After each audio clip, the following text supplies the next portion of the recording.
네, 이번 기자회견 궁금한 점들이 참 많습니다. 기자회견에 직접 참석했던 김태형 기자와 좀 더 짚어보겠습니다.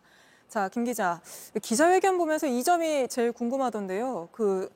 질문하는 기자는 어떻게 선정하는 건가요? 대부분 손을 들고 있던데요. 네. 오늘 기자회견은 각사 한 명씩 총 150여 명의 기자가 참석을 했습니다.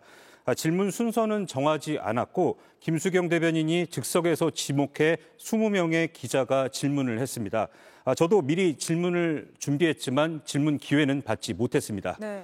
당초 대통령실은 주제 제한 없이 회견을 진행하겠다고 했는데 오늘 회견 직전에 정치와 외교안보, 경제, 사회 이렇게 4개의 분야로 나누어 질문을 받겠다고 알려왔습니다. 분야별로 시간에 사실상의 제한을 둔 건데 그러다 보니 궁금한 걸 다 묻지 못했다는 불만이 출입 기자들 사이에서도 나오고 있습니다. 네, 실제로 김건희 여사 관련이나 최상병 사건 관련해서는 구체적인 답변을 못 들은 거 아닌가요? 네, 이 전체 질문 20개 중 9개가 정치 현안에 관한 것이었지만 시간으로 따지면 73분 중 25분, 그러니까 3분의 1에 그쳤습니다. 실제 가장 관심이 모아졌던 김건희 여사 관련 질문은 1번, 최상병 사건 관련 질문은 2번밖에 나오지 않았습니다.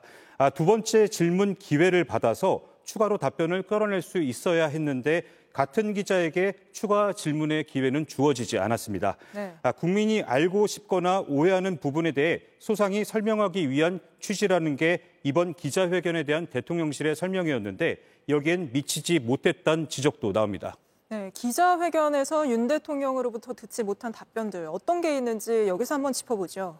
네, 우선 김건희 여사의 명품백 수수 논란에 대해 윤 대통령이 사과는 했지만 이 명품백 수수가 직무 관련성이 있다는 주장에 대한 입장, 현직 대통령 부부에 대한 수사기관의 직접 조사 필요성이 제기되는 데 대한 입장, 그리고 대통령실 기록물로 보관되어 있는 것으로 알려진 이 명품백은 지금 어디에 있는지, 그리고 실물을 공개할 수 있는지, 네. 또 김 여사가 언제쯤 공개 활동을 재개할 건지, 제2부속실 설치나 아울러 특별감찰관 임명 여부도 이 대통령의 답변을 들었어야 한다는 목소리가 제기되고 있습니다.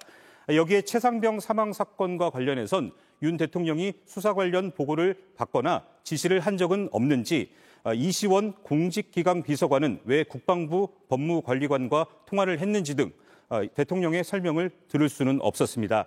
또 영수회담 비선 논란과 관련해서 실제 이재명 대표에게 총리를 추천해달라, 또 주요 직위의 경쟁자는 배제하겠다고 제안한 적이 있는지 등도 물을 기회는 없었습니다. 네, 분명 그런 질문을 준비한 기자들이 많았을 텐데 아예 질문이 안 나왔죠.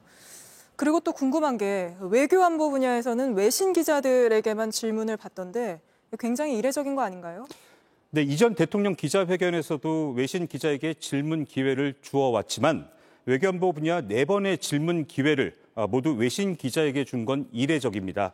그러다 보니 정작 국내 언론의 관점에서 물었어야 할 현안들, 예컨대 한일 관계라면 최근 가장 뜨거운 현안인 일본 정부의 네이버를 상대로 한 라인 야후 지분 매각 압박 등에 대해선 질문조차 못했고 강제징용 배상 판결 처리 문제에 대해서도 일본 언론이 질문했고 답변도 원론적인 수준에 그쳤다는 지적입니다. 네, 알겠습니다. 김태형 기자와는 잠시 뒤에 또다시 이야기 나눠보도록 하고요. JTBC 뉴스를 시청해 주셔서 고맙습니다. 저희는 저녁 6시 50분 뉴스룸에서 뵙겠습니다.